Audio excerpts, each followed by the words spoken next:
నేను మీ శ్రవంతి. తెలంగాణలో జనసేన ఉంటుంది, పోటీ చేస్తాం అంటూ పవన్ కళ్యాణ్ పొలిటికల్ బాంబు పేల్చారు. క్షేత్రస్థాయి పర్యటనలతో 2 రాష్ట్రాల్లోనూ కొత్త హిట్ పెంచారు. నేను ఇప్పుడు దాకా నిర్ణయించుకోలే, మీరు అంటున్నారు కాబట్టి చెప్తున్నా.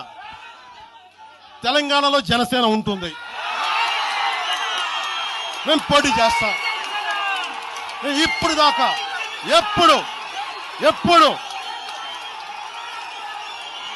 అవసరమైతే తెలంగాణలో తిరుగుతాం, నేనే తిరుగుతా, మేమే తిరుగుతాం.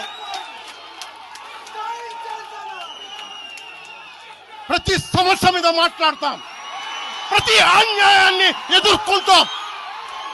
ఏం మాట్లాడతారు మీరు?